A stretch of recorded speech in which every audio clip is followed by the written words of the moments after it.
작은 서점.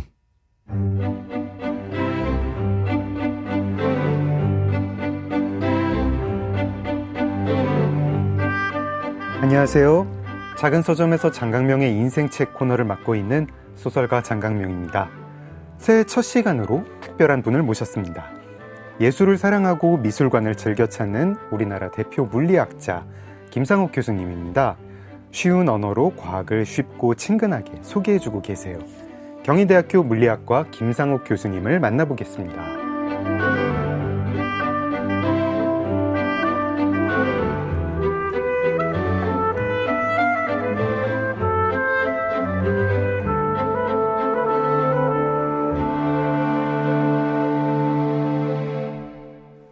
김상옥 교수님 반갑습니다. 네, 안녕하세요. 반갑습니다. 네, 오랜만입니다. 네, 그러게요. 진짜 오랜만인 것 같네요. 네. 보통은 이렇게 제가 인연이 있는 게스트가 출연을 하시면은 뭐 어떻게 지내셨느냐 이런 거 일단은 뭐 그렇게 근황부터 여쭤보곤 네. 하는데요. 교수님 근황은 제가 TV랑 뉴스로 전해 들었습니다. 지금 건강은 괜찮으시죠? 네네. 아마 많은 분들이 아마 놀라셨겠지만, 전 놀랐어요. 많이 놀랐습니다. 그런 내용이 방송에 나오다니 깜짝 놀랐는데, 아무튼 그 병이 제때에 처치를 받지 못하면 굉장히 위험할 수 있지만, 네. 제때만 잘 시술을 받으면 워낙 지금 현재 과학기술이 뛰어나게 발전을 해서, 네. 그 뒤에 잘 관리만 하면 별 문제가 없는 것 같아요. 그래서 지금 보시는 것처럼 아주 건강합니다. 계속 그럼 건강하게 예, 감사합니다. 써주시고 네. 말씀도 많이 감사합니다. 말씀도 많이 기다리겠습니다. 탁월한 작가이시고 대중의 사랑을 받는 과학 커뮤니케이터이기도 하시죠. 얼마 전에 심채경 박사님이랑 공저로 내신 과학 산문에 보니까 근데 좀 이거 좀 여쭤봐야겠다 싶은 구절이 있더라고요. 저를 물리학자라는 틀로만 바라보신다면 김상옥이라는 사람을 납작하게 만드는 일일 겁니다. 이런 문장이 있었어요. 그러면서 소통이 쉬워진다면 조금 납작해지는 것쯤은 참을 수 있다고 하셨지만 보이지 않는 암흑 차원이 나에게 있을 수 있다. 이런 말씀도 하셨는데요. 네. 제가 원래 이 시간에는 이제 게스트를 소개를 해드릴 때 보통은 책 날개에 있는 소개글 보고 소개를 하는데 교수님은 스스로 좀 어떻게 소개를 하고 싶으세요? 교수님을 한 문장으로 표현을 하면. 제가 가장 좋아하는 저의 소개 방식은 인스타그램에 쓰여 있는데요. 네. 예술을 사랑하는 다정한 물리학자. 예술을 사랑하는 다정한 물리학자. 이렇게 소개되기를 가장 바라지만 진짜 다정한 사람은 아니고요. 예술을 사랑하는 다정한 물리학자 그 단어들 사이에 뭐 암흑 차원이 뭐 이렇게 좀 숨어 있는 게 있나요? 그건 그냥 쓴 얘기인데 너무 심각하게 생각하시는 것 같아요. 그냥 예술을 사랑하는 다정한 물리학자. 네, 암흑 차원과 저한테 그런 어두운 면은 없습니다. 네. 그렇습니까? 네. 교수님이 좋아하시는 책으로 제가 이제 이야기를 나눌 수 있어가지고 진짜 영광입니다. 과학 산문에 이렇게 독서 습관에 대해서도 좀 써주셨어요. 지하철에서 빨간 볼펜으로 밑줄 그으면서 종이책으로 네. 읽는다. 그리고 되게 책들을 종이책으로 지하철에서 많이 읽고 있다, 주로. 네, 맞아요. 네. 근데 이게 독서량이 어마어마하신 것 같고, 저희한테 보내주신 세 권도 다 이렇게 600쪽짜리, 막 500 몇십 쪽짜리, 600쪽짜리 두 권, 500 몇십 쪽짜리 한 권? 뭐 이랬던 것 같은데, 그게 지하철에서 다 읽을 수 있는 양입니까? 당연히 지하철에서만 읽을 수는 없고요.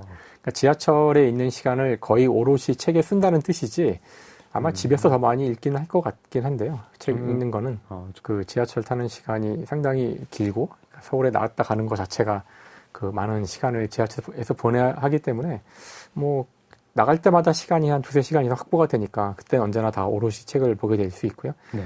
근데 지하철보다는 아무래도 집에서 보거나 하는 시간이 훨씬 더 많은 시간이 있겠죠, 당연히. 네. 두꺼운 책을 좋아해요.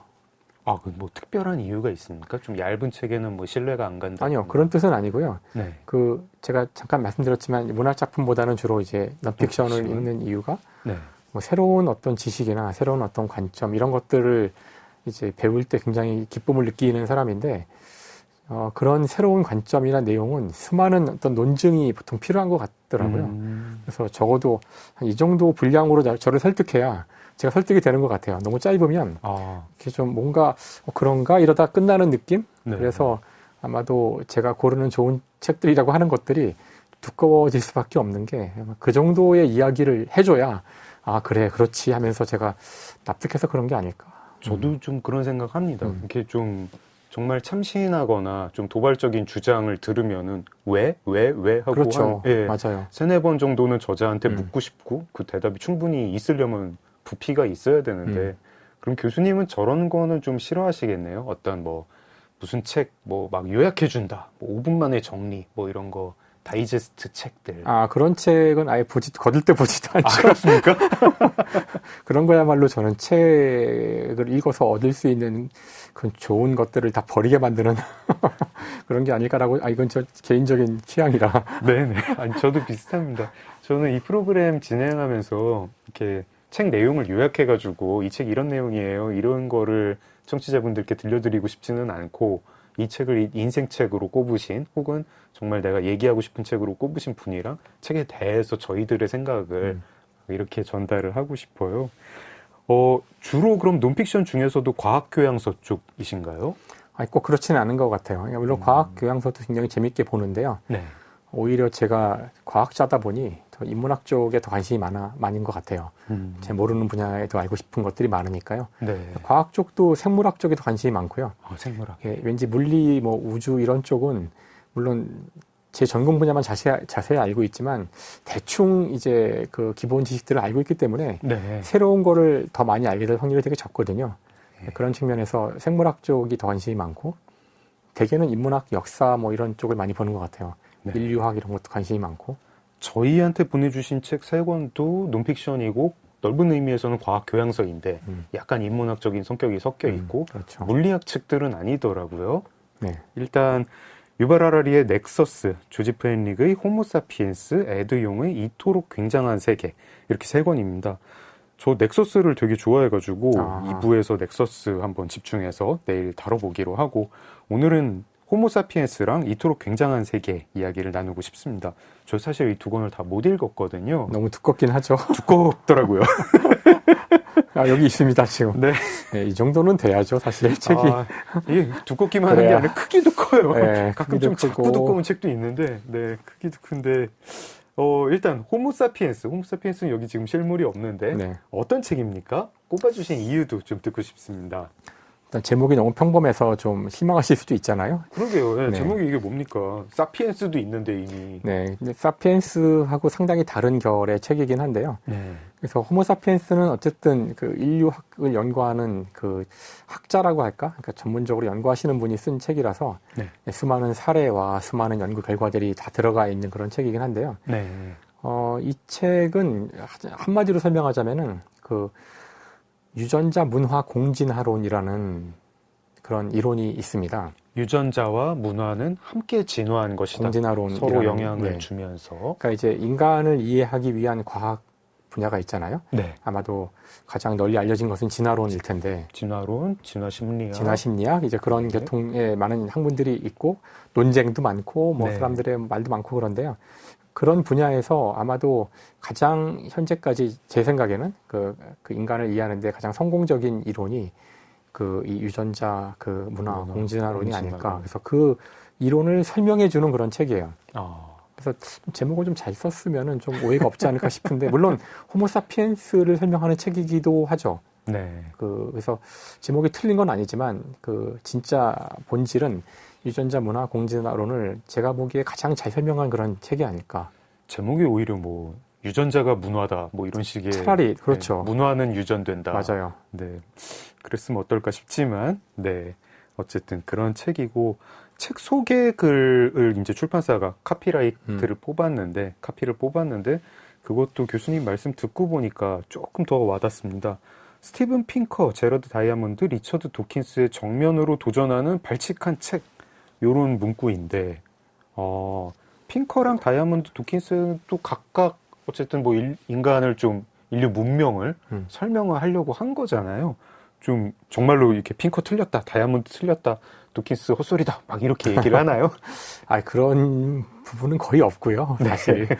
되게 좀 과장된 그런 홍보 문구인 것 같긴 한데요. 네. 아마도 그런 홍보 문구가 의도했던 바는 그 기존의 인간을 이해하려는 과학이 유전자에 집중해서 보통 이야기를 했다면 네.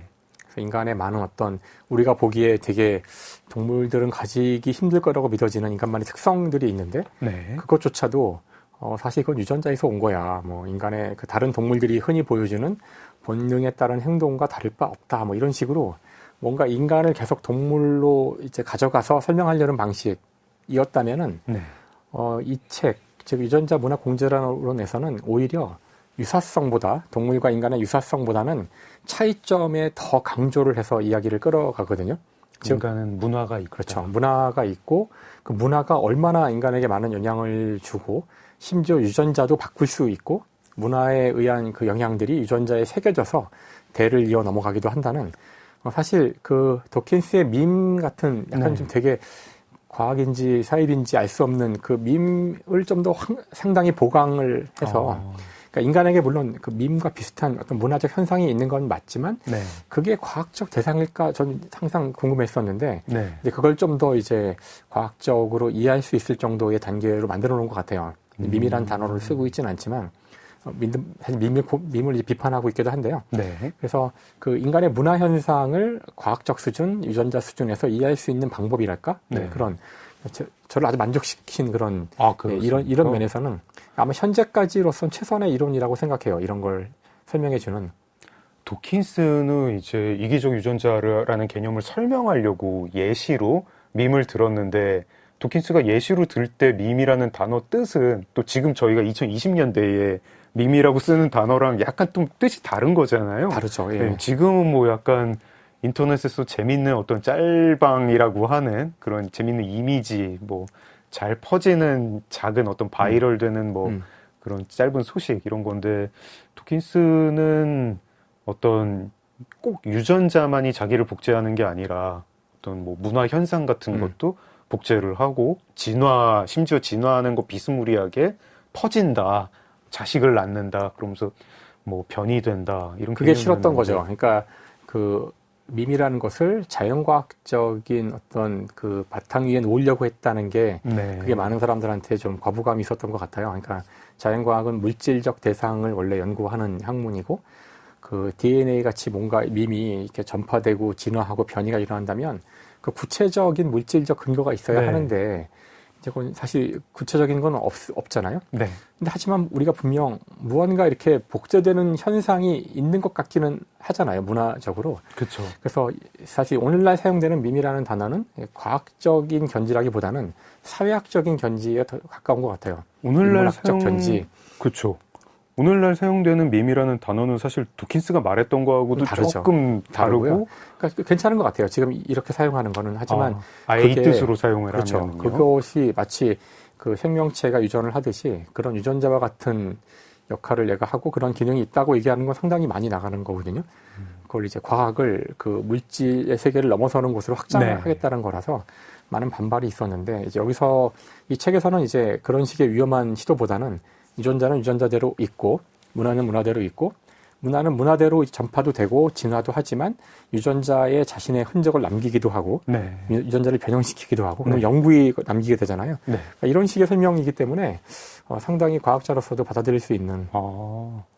도킨스가 이기적 유전자 낸 다음에 그 밈 개념이 되게 이제 당시에도 유행을 해서 관련 논문이 나오고 이제 뭐 인문학 뭐 사회과학 쪽에서도 이 개념을 쓰니까 본인도 당황했나 보더라고요. 그래가지고 이후에 저서에서 확장된 표현형인가? 거기서 아마 밈 나 그렇게 뭐 진지하게 한 얘기 아니고 진을 이해시키기 위해서 유전자를 이해시키기 위해서 예시로 든 거니까 워워 약간 이랬었고 뭐 더 깊이 파고들진 않았었죠. 근데 개념이 굉장히 일단 매력적이긴 하고 그렇죠. 근데 이게 좀 과학이라고 하기에는 조금 약간 뭐 변방의 과학 정도로 받아들여줄 수 있을까? 뭐 어쨌든 아주 사이비 과학은 아닌데 그렇다고 뭐 유사 과학이라고 하기도 좀 애매하고 근데 개념 자체는 굉장히 세계를 보는 색다른 시선을 문화를 보는 색다른 시선을 좀 제공하는데 근데 호모사피엔스는 이 밈 개념을 좀 더 정교하게 약간 과학적으로 좀 흡수를 했다고 해야 될까요? 아니면 좀 다른 관점으로 보았다는 편이 옳을 것 같아요. 다른 관점으로 보았다. 네. 그리고 실제로 문화는 어떤 유전자처럼 이어지기도 하고 실제 유전자에다가 영향을 주기도 한다. 그런 거죠. 유전자도 문화에 영향을 당연히 주는 당연히 것이고 주겠죠. 영향을 주면 또 영향을 주게 되죠. 영향을 주고 그렇군요. 도킨스와 다른 거는 조금 알겠고, 다이아몬드는 근데 뭐 유전자를 얘기한 사람은 아니잖아요. 그렇죠. 지리학이 인류 문명에, 현재 세상의 모양에 어떻게 영향을 미쳤느냐, 이건 상당히 이제 좀 근대로 뭐 이 근대는 이제 역사학자다 얘기하는 근대가 아니라, 그래도 좀 인간이 좀 걸어 다니고 말도 얘기하고 문명을 쌓고 이런 시절 얘기인데, 호모사피엔스는 그런 시절에 대해서도 얘기를 하는 책입니까? 사실 그 제로드 다이아몬드의 뭐 이론이라고 해야 되나? 이야기와 좀 차별성을 보자면은 네. 사실 이 조지프 헨릭이라는 사람이 이 네. 책 말고도 위어드라는 책을 또 냈거든요. 국내에 나와 있고요. 서구 사회가 얼마나 특이한 사회인가 이야기하는 건데요. 네. 그러니까 지금은 그게 표준이 되어버렸지만 현재는 이 세계의 문화를 서양이 지배를 했기 때문에 우리도 지금 서양식 복장을 입고 그쵸. 서양식 그 민주주의 제도 하에서 네. 아까도 서양식으로 악수를 하고 네. 근데 하지만 그들이 원래 갖고 있던 그 서양의 문화라는 것은 전체 인류를 놓고 봤을 때 뭐 5%도 안 되는 사람들만이 갖고 있었던 네. 아주 특이한 문명이었다는 걸 얘기하는 건데요. 네. 거기서 포인트는 바로 그것이 서양이 세상을 지배하게 만들었던 동력이었다는 거고요.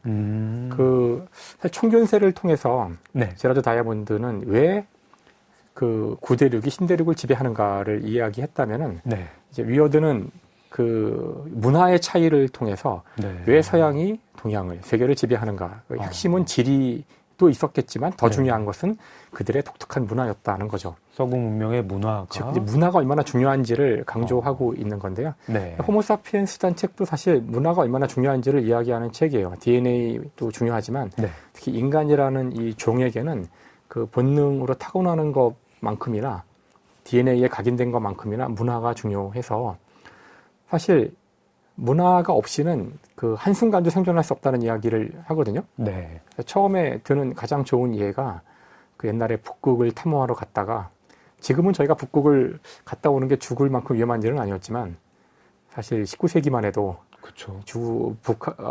북극을 갔다 온다는 거는 목숨 네. 걸고 가는 일이고 실제로 많은 탐험대가 죽었죠. 네. 그 예를 들어요. 그러니까 인간의 진정한 다른 동물과의 차별성이 인간이 가진 지능이라면 북극에 그리고 길을 잃었던 그 탐험대원들이 결국은 겨울을 나지 못하고 다 죽고 그러는데요. 네. 그들이 거기서 죽어가고 있을 때 바로 인근 거리에서는 이누이트족이 편안하게 모여서 따뜻한 그 이글루 안에서 살아가고 있었는데 왜 이 서양에서 온 이들은 지능이 똑같은데 에스키모와 지능이 똑같은데 왜 생존법을 거기서 찾아내지 못했을까? 네. 이들이 몰랐던 것은 그러니까 이들의 부족함은 지능에 있는 것이 아니라 바로 문화. 네. 이 북극에서 살아남을 수 있는 사냥법이라든가 집을 짓는 법이라든가 이런 문화를 알았다면 이들은 생존했을 거라는 거예요. 즉 네. 이들 가운데 한 사람이라도 에스키모와 1년을 같이 살았으면은 네. 그 문화를 전수받았을 거고 그랬다면 그렇죠. 생존했을 거다. 즉 우리 인간을 살리는 것은 우리 인간의 생존에 가장 중요했던 것은 대부분 문화라는 거죠. 네. 그래서 그 문화의 특성에 대해서 얘기해요. 그래서 우리 인간이 얼마나 문화를 받아들이기를 잘하는 그런 종인가? 네. 즉 남을 얼마나 복제를 잘하고 네. 얼마나 공감을 잘하고 아무리 합리적으로 다 오른쪽으로 가라 그래도 사람들이 몽땅 다 왼쪽으로 가면 우린 왼쪽으로 가려고 하는 특성이 있는데 동조 압력을. 네, 이게 이제 이건 인간의 본성에 가까운 건데요.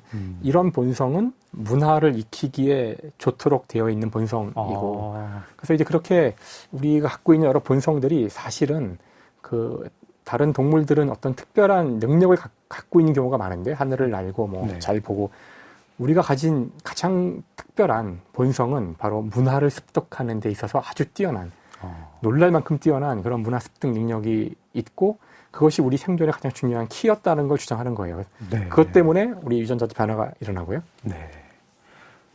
들으면 굉장히 설득력이 있는데 너무 재밌어요. 보세요. 네. 보겠습니다. 근데 이제 뭐 핑커의 책도 그렇고 다이아몬드 책도 그렇고 도킨스의 책도 그렇고 이 호모사피엔스도 그렇고요. 이제 가끔 저런 생각이 들어요. 저 같은 사람이 이제 문외한인 사람이 근데 저도 문외한이에요. 저도 이 전문가가 아닙니다. 이쪽 분야. 어떤 키워드 하나로 이제 방대한 인류사를 이제 우리는 왜 여기에 있고 이런 모습인가를 설명하는 게 어떤 키워드 하나로 딱 설명이 딱딱딱 맞아 떨어지는 것 같으면 오 뛰어난 통찰이다라고 하는데 이게 반대편에서는 또 진짜 그 분야 전문하시는 그 연구자들의 늘 공격이 환원주의다. 그리고 사실 또 그런 경우로 드러나는 경우도 많고요.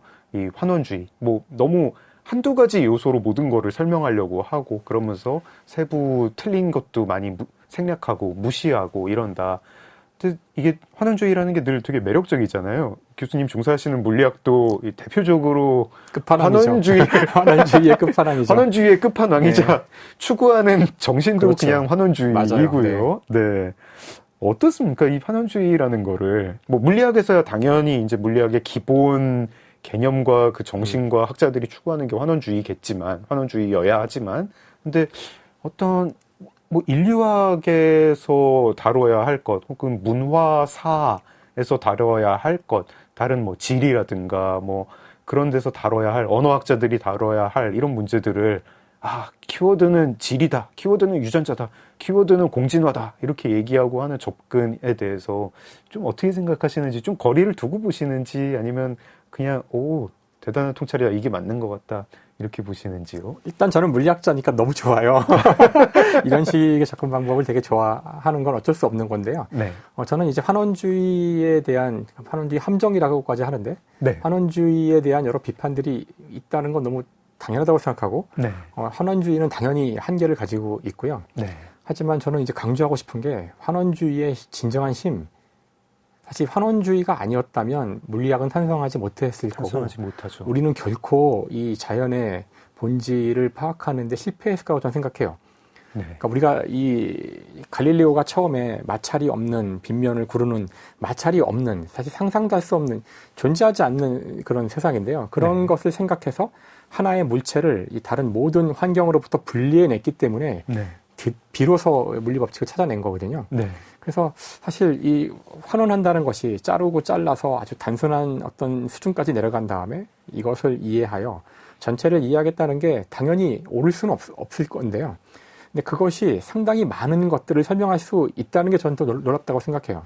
환원주의의 한계가 놀라운 게 아니라 네. 환원주의를 가지고도 이 정도 할 수 있다는 게 전 정말 놀랍지 않은가?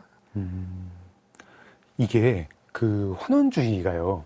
그러니까 예를 들어가지고 과학의 영역에서는 그래도 과학자들끼리는 물리학자 아니라도 이렇게 많이들 환원주의에 공감을 하는 것 같거든요. 예를 들어가지고 생물학의 어떤 현상을 화학이 설명을 하면 그래서 분자 생물학이 나오면 그럼 생물학자들도 맞다. 화학자들도 화학 역시 생물학의 깊은 현상을 설명했어요. 분자 생물학자도 우리는 화학하고 다르고 생물학하고도 달라 이러면서 환원주의와 함께 즐겁게 자기 연구들을 하는 것 같은데 이게 이제 과학이 그 경계를 이제 갑자기 사회과학도 요즘 이제 많이 환원주의를 의식하지 않을 수 없는 것 같고 점점 과학이 되려고 하는 것 같고 그러다가 이제 인문학으로 넘어오려고 하는 순간에 거기서 늘 거센 반발에 부딪히고 과학은 뭐 그거를 할 수 없을 것이다 내지는 과학이 해서는 안 된다 이러면서 이 환원주의에 대한 되게 그 경계심과 좀 두려움과 또 이렇게 약간 노골적인 맞아요. 적대감이 있잖아요. 사실 과학 내부에서도 이제 환원주의만 가지고 안 된다는 사실을 이미 알고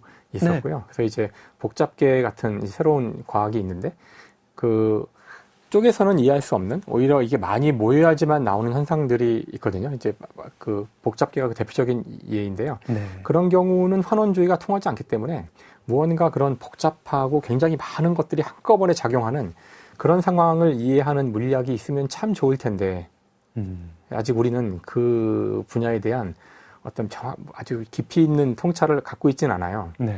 아마도 이제 많은 물리학자들이 그런 방향의 연구를 하고 있기 때문에 그 전일주의라고도 부르고 하는데요. 그런 쪽에서 뭔가 좀 더 물리학적으로 얻어지는 내용들이 있다면은 그때는 좀 환원주의만으로 통하지 않는 그런 분야를 다룰 때 좀 더 힘이 되지 않을까 생각은 하는데요. 안타깝지만 아직까지는 환원주의는 많은 성공을 거두었지만 그런 전일적인 그런 이해를 하는 부분에서는 과학 자체도 많은 한계를 갖고 있어요.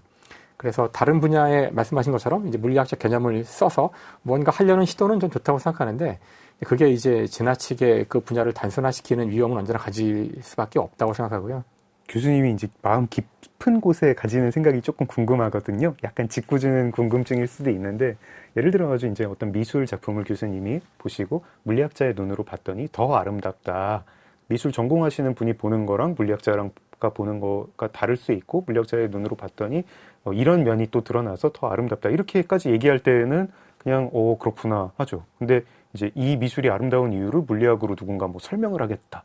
뭐 이런 식으로 혹은 뭐 인간이 왜 이거를 아름답게 느끼는지를 뭐 유전자 관점에서 설명을 하겠다라는 식으로 할 때 이 거부감이 있고 사실 그 거부감을 이제 많이 존중해 주니까 그런 시도를 삼가죠. 많이 삼가는데 마음 깊은 곳에서는 나중에는 결국에는 과학이 설명할 수 있을 거야. 내지는 뭐 인간의 심리도 어떤 분자 수준에서 뇌과학 수준에서 설명할 수 있을 거야. 지금 이제 뇌과학자들은 열심히 시도를 하는 거잖아요. 저는 그런 입장엔 동의하진 않아요. 그러니까 그래요? 그 모든 것을 다 과학으로, 그러니까 이런 논의를 할 때는 이제 과학이란 무엇인가부터 이야기를 해야 돼서 어려움이 있는데, 네. 그러니까 제가 생각하는 과학이란 것은 기본적으로 물질적 대상이 가장 중요한 키워드라고 생각하거든요. 네. 그러니까 과학이란 것은 이제 물질적 증거에만 기반을 하여 네. 결론을 내리는 그런 방법론이라고 생각을 해요. 물론 여기 또 들어가야 될 단어들이 많이 있지만, 기본적으로 물질을 벗어나서 이야기를 하기 시작하면 과학이 되기 쉽지 않다고 생각하는데, 즉 실험적 검증이 있어야 되기 때문에 그런데요. 네. 그렇다면은 질문은 모든 것, 특히 이제 인문학이 다루고 있는 인간의 여러 문제들, 네. 그런 것들이 다 물질로 환원될 수 있는가 하는 거거든요. 네.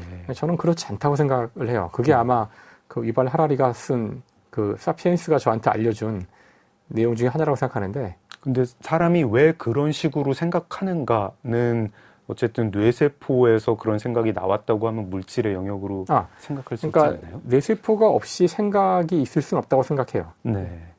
하지만 그 우리의 모든 생각이 만들어내는 그 내용과 결과물, 아까 문화 같은 것 다 포함해서 네. 그런 것들이 다 물질적인 것인가라고 생각하면 아닌 것이 그 상상이라는 것이 있잖아요. 네.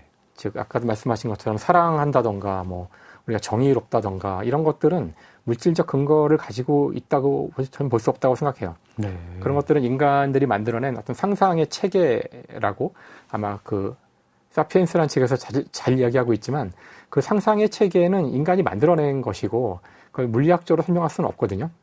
어떤 행동이 왜 정의로운 것인지를 물리학적으로 물질에 근거하여 설명할 수는 없다고 생각해요. 그냥 우리의 믿음이죠. 우리가 그렇게 합의하고 그게 그렇다고 그냥 말을 했기 때문에 그렇게 믿어지는 것일 뿐이지.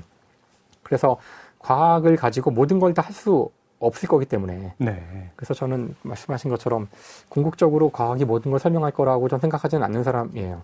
하지만 아직 과학이 설명할 부분이 더 있다고 생각을 하기 때문에 과학의 역사는 짧잖아요. 그러니까 더 밀고 나가야 될 거고 이제 우리가 어디까지 과학으로 더 할 수 있는지는 더 두고 봐야겠지만 궁극적으로는 모든 것을 설명할 수가 없다는 입장을 좀 가지고 있어요. 네, 알겠습니다. 약간 좀 다른 질문인데 이것도 좀 궁금해요. 제가 이제 예술 분야 종사자이죠. 예술 분야 종사자인데 가끔 이런 생각이 좀 듭니다.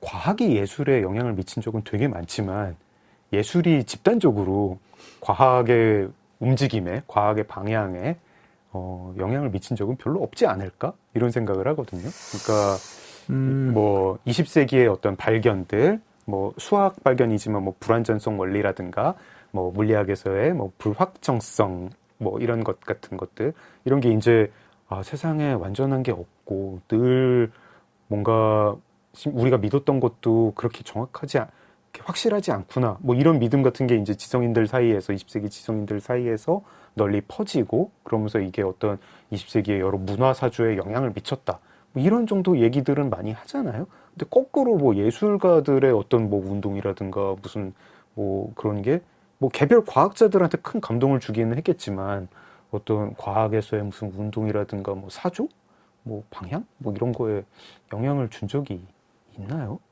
그런 식으로 생각을 하면은 결국 세상을 바꾸는 건 과학이고 그냥 예술은 그냥 약간 이게 좀 이렇게 위험한 얘기인데 그냥 이렇게 그때그때 그냥 활동하는 뭐 그런 것들 아닐까? 이런 생각도 좀 들거든요. 근데 모르겠어요. 그런 질문에 대해서 제가 확신을 가지고 예술은 한 번도 과학에 영향을 준 적이 없다. 이렇게 얘기할 수 있을까? 그러니까 일단 산업혁명 이후의 시기는 워낙 과학의 발전 속도가 빨랐기 때문에 네. 아마 예술이 뭔가 영향을 따라가기도 힘들었을 거라고 생각해요. 지금도 그렇지만 그래서 근데 좀 더 과거로까지 올라가서 생각을 해보면은 갈릴레오의 생각이나 케플러의 생각이 100% 그냥 과학자의 생각일까? 그렇지 않다는 몇 가지 증거들이 있잖아요. 네. 예를 들어서 그 케플러 같은 경우는 그 행성의 운동을 정확히 계산하고 하려고 했던 이유 중에 하나가 놀랍게도 그 사람의 어떤 그 수비학적인 미신적 믿음이었거든요. 네. 그러니까 그걸 예술이라고 할 수 있을지 모르겠지만 어쨌든 과학은 아니죠. 그렇네요. 그러니까 그런 어떤 종교적인 열정이 이 사람으로 하여금 끝없이 그 자세한 궤도에 대한 그 탐구를 하게 만들었던 것이고, 다음에 뉴턴 같은 경우도 오히려 그 중력 법칙보다 더 관심이 있었던 거는 연금술이었거든요. 그러니까 사실 아마도 그 산업혁명, 그러니까 19세기 근대과학이 시작된 이후에 과학 발전 속도가 빨라서 예술이 미처 영향을 주기 힘들었던 것 같다고 생각하고요. 네. 과학의 시작 단계나 초창기에는 실제 그 많은 과학자들이 이 주변의 자기 환경에서 영향을 안 받는 게 불가능하지 않았을까? 그래서 우리가 알고 있는 종교나 그 당시에 신학적 사고방식 이런 것들이 다 과학자한테 영향을 줬을 거라고 생각을 하고요. 네. 근데 현대에 와서는 너무나 과학이 정교해지고 사실 그 과학 실험실에 가보시면은 일상적인 상식으로 이해할 수 있는 장치는 거의 없어요. 네. 그러니까 저희가 눈으로 보고 느낄 수 있는 것들은 다 이미 연구가 끝난 거고 네. 인간의 감각으로 할 수 없는 영역에 들어가서 연구를 하기 때문에 예술가들이 영향을 주고 싶어도 쉽지는 않을 거라고 생각해요. 아마 굉장히 간접적인 방식으로만 지금 가능해진 것 같거든요.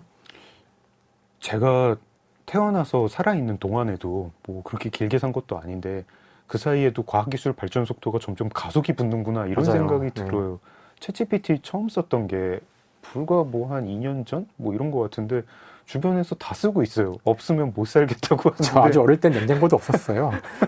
냉장고가 집에 들어오는 거 보고 와 칼라 텔레비전 들어왔다고 좋아하고 전화기도 없던 집이 있었는데 근데 세상에 지금은 인공지능 뭔가 이렇게 아까 이제 어떤 생각에 대해서 이제 과학이 영향을 미치는 거에 이제 어떤 한계선이라든가 뭐 좀 과학이 물질적 대상을 다루니까 아마 그 영역 너머에 어떤 한계가 있지 않을까 말씀을 해주셨지만 또 가끔 저는 이제 요즘 챗GPT랑 심오한 대화를 나눌 때가 있는데 그럴 때 보면은 생각이 꽤 바뀝니다. 특히 아주 그냥 추상적인 이야기들을 많이 하고 또 뭐 진화심리학처럼 맹렬하게 그 어떤 이제 인간의 기본적인 도덕적 직관의 원리를 풀어보겠다.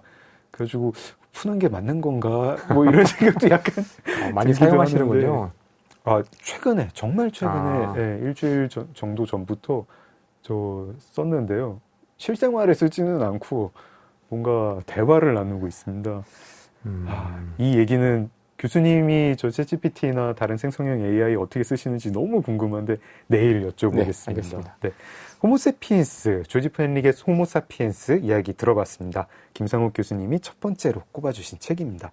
노래 한 곡 듣고 두 번째 책 이야기 나눌까요? 어떤 노래 들으면 좋을까요? 제가 아주 좋아하는 가수죠. 아이유. 많은 분들이 아시는데요. 아이유 좋아한다는 걸. 네. 아이유의 노래 중에서 너무 많지만 좋아하는 게 이제 무릎이 좀 되게 좋아요. 아이유의 무릎 듣겠습니다. 아이유의 무릎 들었습니다. 작은 서점 장강명의 인생책, 우리나라 대표 물리학자 김상욱 교수님과 함께하고 있습니다. 두 번째 책으로 에드용의 이토록 굉장한 세계를 꼽아주셨어요. 저 네. 책이죠? 근데 일단 제가 대표 물리학자라고 하면 좀 약간 좀 걸려서 마음이 얼굴이 많이 알려진 물리학자죠. 네. 대표적으로 유명한 물리학자를 그게 줄여서 그냥 대표. 그게 좋을 것 같아요. 알겠습니다.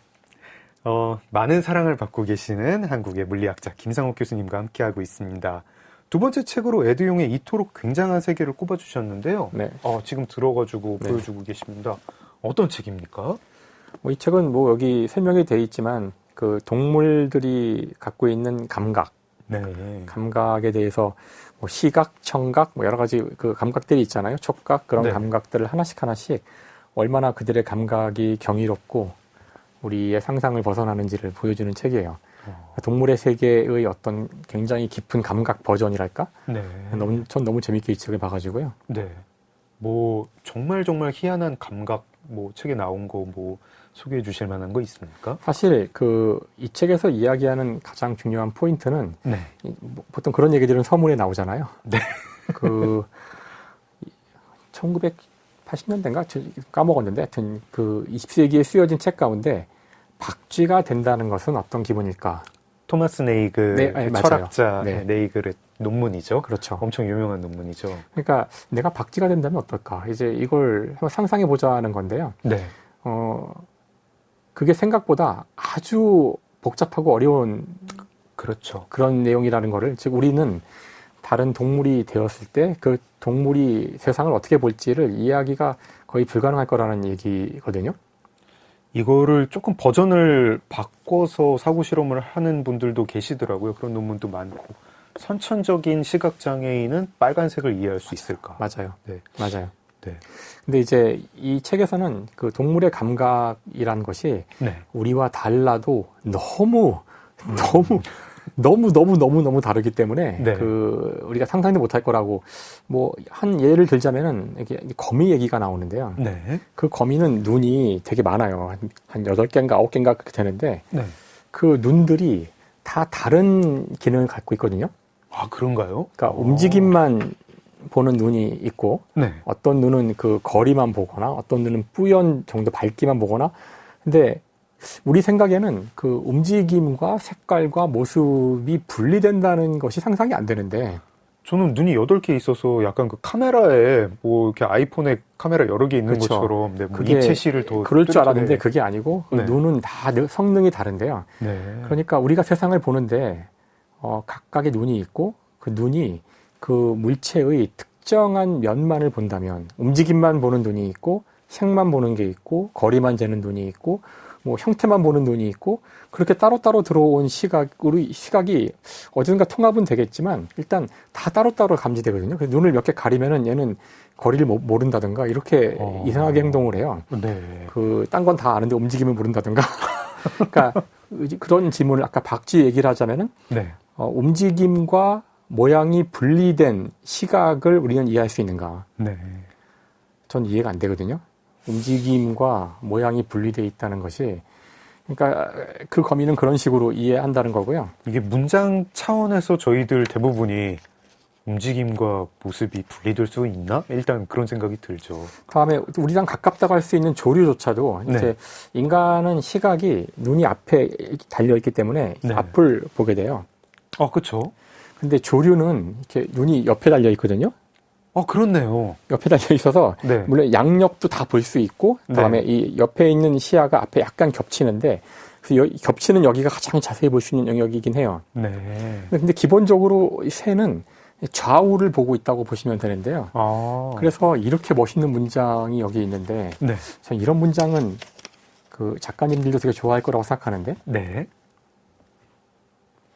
인간의 시각 세계는 눈 앞에 있고 인간은 그 안으로 들어간다.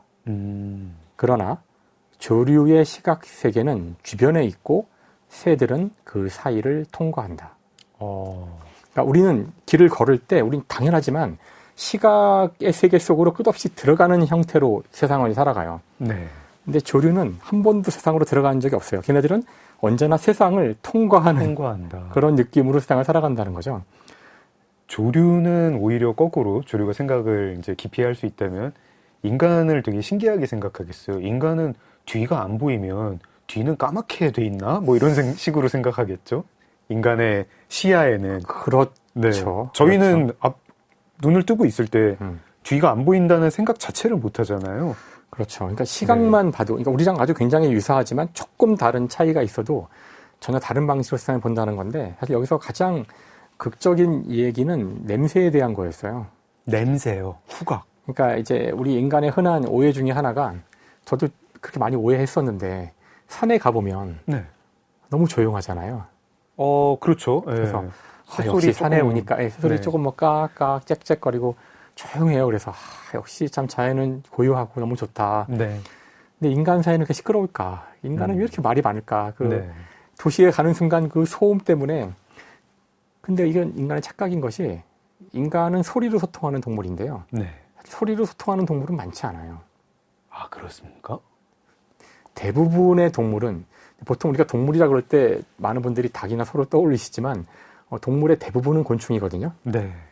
대부분의 동물은 화학 물질로 소통을 해요. 화학물질을 감지하는 것이 후각이고. 후각이죠. 네.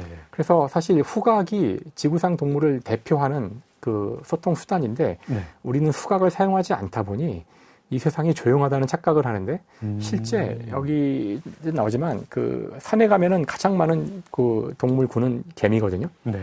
개미가 가장 많은 그 동물들인데 개미들은 끝없이 페로몬을 내뿜으면서 그렇죠. 서로 간에 정교한 대화를 하고 있어서요. 네. 다음 나무나 식물들도 서로 화학물질로 소통을 하거든요. 네. 곤충들도 마찬가지고요. 네. 그러니까 이들은 서로 바글바글 하면서 막 대화를 하고 여기 위험물질이 오고 있어. 야, 개미가 나 물어뜯고 있어.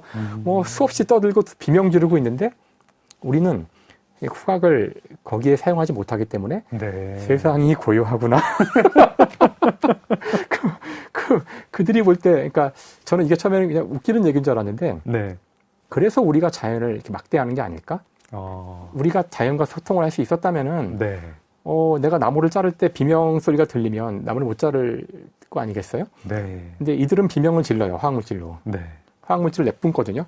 그 곤충이 나뭇잎을 깨물면 화학물질이 만들어져요. 네. 그걸 퇴치하기 위한 독이 만들어지기 시작하고 네. 주변에 물질을 뿌려서 곤충이 나타났다 대비해라 이렇게 하는데 저희는 그런 화학물질을 가끔 느끼면서 피톤치드 참 몸에 좋다. 그렇죠. 네, 그렇게 산림욕 역시 그렇게. 좋아. 고요한데. 그래서 제가 이걸 읽으면서 그러니까 동물의 감각 기관이 경이롭다는 것으로 끝나지 않았으면 좋겠는데 그러니까 우리가 동물 특히 환경 이 자연과 많이 유리된 종이잖아요. 네. 인간이 그 어느 다른 동물과 달리 자연을 많이 파괴하고 다른 동물들을 마구 죽이고 하는데 그렇게 되는데 큰 역할을 했던 게 우리의 소통이 너무나 제한적이라서 자연의 보편 언어를 알아듣지 못하니까 되게 오해를 하고 있는 그러니까 자연은 조용하지 않아요. 그럴 리가 없죠.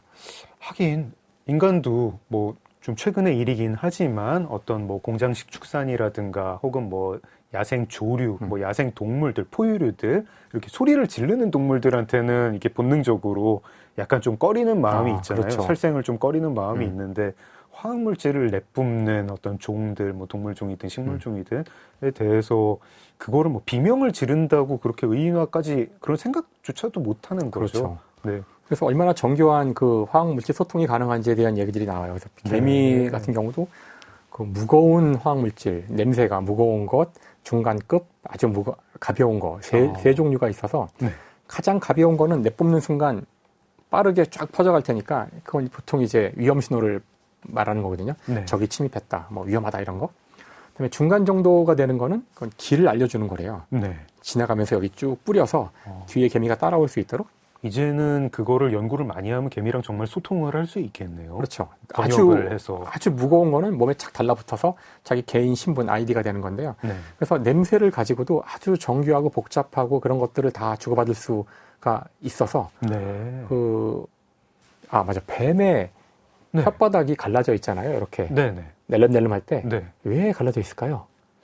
글쎄요, 그것도 뭔가 표면적을 넓게 해가지고 어떤 분자들을 공기에 떠 있는 분자를 많이 감지하려는 걸까요? 저도 이 책을 보고서야 뱀의 혓바닥이 갈라졌는지를 알게 됐는데 이 냄새를 감지하는 거거든요. 네. 근데 왜 갈라져서 감지하냐면은 그 이유는 눈이 두 개인 거랑 똑같은 이유예요. 아, 거리감을 갖기 위해서인가요? 비슷한데요. 그러니까 네. 화학물질이 퍼져 있을 때 오른쪽이 좀 더 농도가 높고 왼쪽이 낮으면 몸을 오른쪽으로 틀어요. 아. 그래서 농도 차를 알기 위해서 네. 혀를 내밀어서 좌우로 왔다 갔다 하거든요. 뱀이 머리를. 아. 그래서 이쪽이 높고 이쪽이 좁을 때 농도가 높은 쪽으로 계속 찾아가기 위해서 그러니까 혀를 가지고 끝없이 농도 차를 찾아가는 건데요. 네. 농도 차로 물론 먹이를 찾는 거기도 하지만 그 자기가 예를 들어 어떤 뭐 사슴을 잡는다? 네. 그러면 이 뱀이 사슴을 물어요. 네. 독을 집어넣는데요. 보통 그런 독을 넣고서 이제 막 몸을 감고 싸우기도 하지만 굉장히 위험할 수 있대요. 뱀도 죽을 수 있어요. 그렇죠. 얘가 네. 막 먹이가 반항할 테니까. 몸부림치는 거에 이제 다칠 수 대개는 있으니까. 뱀이 탁 물고 빠져요. 아. 탁 문 다음 탁 빠져요. 네. 빠졌기 때문에 이제 얘가 난리를 쳐도 안전하잖아요. 네. 하지만 그 독으로 한 번에 죽이지 못하더라도 이제 꽉 물고 있지 않으니까 이 독이 서서히 퍼지면서 네. 결국은 죽이거든요. 네. 근데 물론 도망가죠. 네. 그럴 때 그 독에는 냄새가 나올 수 있는 독을 문 거예요. 아, 자기 독 냄새가 어느 방향으로 그리고서는 가는지를 딱 서서 딱 이걸 피고서는 따라가는 거죠. 쫙 따라가요. 얘가 쓰러질 때까지. 네. 그러니까 사실 뱀에 대해서 우리가 너무 몰랐던 거예요. 뱀이 눈으로만 본다고 생각했지만 냄새로 더 보는 정확하게 거군요. 따라가고 실제로 사냥할 때 냄새를 사용한다는 거예요. 그래서 혓바닥이 이제는 혓바닥을 이렇게 딱 보시면은 제가 거리를 재고 있거나 주변 환경을 지금 모니터링 사실 동물이 하는 모든 행동에는 쓸데없는 일이 없어요. 인간 빼고는 쓸데없는 일을 하는 동물은 거의 없거든요. 저희는 이제 주로 의지하는 감각이 시각이고 시각을 통해서 이제 뭐 거리 같은 것도 측정하고 하지만 어떤 동물은 또 이제 눈으로는 그냥 밝다 어둡다밖에 모르는 그런 동물도 있잖아요. 다른 감각으로 저희가 시각처럼 의존하는. 그래서 인간이 동물도 너무나 있고. 시각에 의존하기 때문에 다음에 소통을 소리로 하기 때문에 다른 동물들에 대해서 엄청난 편견이 있어서 저들도 눈만 달려 있으면은 눈으로 다 측정하는 줄 알고, 그다음에 소리를 좀 내면은 뭐 소리 가지고 뭔가 분석하려고 그러지만 대개의 동물들은 대부분 화학 물질로, 코끼리도 화학 물질 소통하거든요.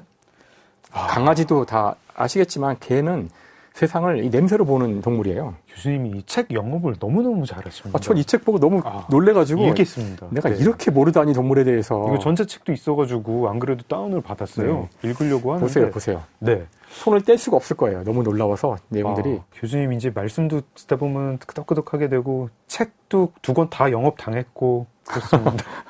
내일 넥서스로 네. 또 한번 영업을 이미 읽은 책이지만 또 영업도 당하고 뭐 이런저런 생각도 네, 또 들어보겠습니다. 저희 이제 시간이 마무리할 시간인데요. 벌써 마무리인가요? 네. 준비한 질문이 이거 말고도 네. 꽤 많았는데 다음 기회를 한번 기다려 보겠습니다. 작은서점 장강명의 인생책. 우리나라에서 아마 가장 사랑받는 물리학자 아니신가 합니다. 김상욱 교수님과 함께했습니다. 내일 2부에서도 이야기 이어지니까요. 많은 관심 부탁드립니다. 교수님 내일 뵙겠습니다. 네, 감사합니다. 지금까지 소설가 장강명이었습니다. 감사합니다.